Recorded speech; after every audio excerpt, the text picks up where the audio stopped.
कोई कह दे भारत हिंदू राष्ट्र है, गरिमा जी, कोई कह दे बिहार भी हिंदू राज्य है, कोई कह दे सेक्युलर होने का कोई मतलब नहीं, कोई कह दे मुसलमान विधायकों को बाहर फेंक देंगे उठाकर। All are freedom of expression sir.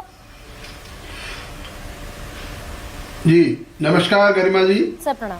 सबसे पहले तो आप सभी के व्यूअर्स को मैं होली की शुभकामनाएं, जो कल से शुरू हो रहा है होली का त्योहार, उसकी शुभकामनाएं देता हूं। और नो डाउट हमारा देश संविधान और कानून के हिसाब से चलता है और हमारे संविधान और कानून में अभिव्यक्ति की आजादी है, कोई भी फ्रीडम ऑफ स्पीच जिसे इंग्लिश में बोलते हैं वो सबको है, लेकिन वो भी एक दायरे में है। वो फ्रीडम ऑफ स्पीच को कहीं मिसयूज ना किया जाए, इस बात को ध्यान रखते हुए वही हमारे कानून में धाराएं भी बनाई गई हैं। 196 BNS, 197 BNS। कोई भी आदमी किसी प्रकार की जो हेटेड फैलाने के लिए कोई स्पीच देता है या कम्युनल किसी कास्ट, क्रीड और इसको डिफरेंशिएट करने की बात करता है, उसके ऊपर FIR दर्ज हो सकती है। और आपने सही कहा, उसमें 3 साल और 5 साल की सजा भी हो सकती है। अच्छा, अगर कहीं धार्मिक जगह पर ऐसा स्पीच दिया तो 5 साल की सजा। इस देश का एक कॉमन मैन, आम आदमी आपसी लड़ाई झगड़े में ये कहता हुआ दिखे कि ऊपर पहुंचा दूंगा, तो ये जान से मारने की धमकी देने की कैटेगरी में आएगा? हाँ, धमकी देने का सेक्शन 351 है, क्रिमिनल इंटिमिडेशन है, लेकिन वो देखा जाएगा इसमें इंटेंशन क्या है।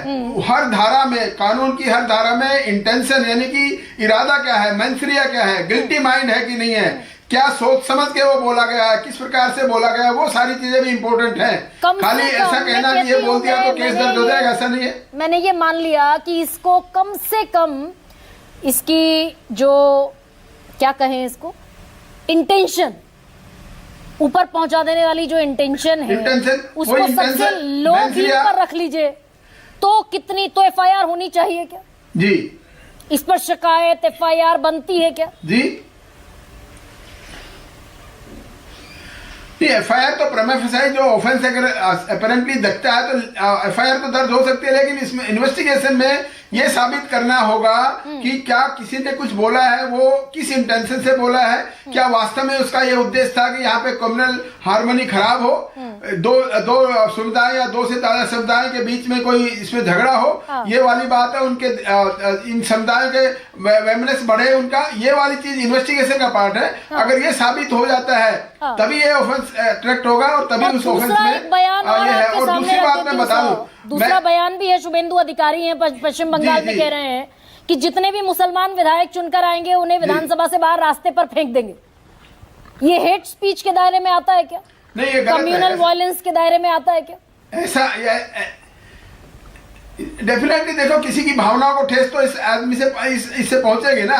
किसी भी मुसलमान भाई के लिए या किसी भी संप्रदाय के लिए ऐसी बात कही जाएगी तो कोई न कहीं तो ये मतलब वो धाराएं जो बनाई गई हैं वो है कि ऐसी बात करने से किसी दूसरे संप्रदाय के लोगों के को ठेस पहुंचे, उनको ऐसा लगे कि हमारे साथ डिस्क्रिमिनेट हो रहा है, इनडिस्क्रिमिनेशन हो रहा है। तो यहाँ पर ऐसा है तो डेफिनेटली ऐसा ये ऑफेंस की कैटेगरी में आता है। लेकिन फिर मैं यही कहूंगा कि किस नियत से कहा गया, किस संदर्भ में कहा गया है, किस रेफरेंस से कहा गया है, वो इंपॉर्टेंट बात देखने वाली होती है। और एक बात मैं बता दूं कि ये पॉलिटिकल इंटेंशन पर तो मेरे ख्याल से सामान्य समझ वाला आदमी भी समझ लेगा कि किस इंटेंशन से कहा जा रहा है कि हाथ कटवा ले अगर रंग डल जाए। यस, वो इंटेंशन तो साफ दिखती है, लेकिन ये एक पार्टी की बात है। मैं तो समझता हूँ कि अभी तक क्या, मैं जितने कई सालों से सुनता आ रहा हूँ, हर पार्टी का यही काम है कि वो कुछ से कुछ बोलते रहते हैं और ये बोलने से बचना चाहिए।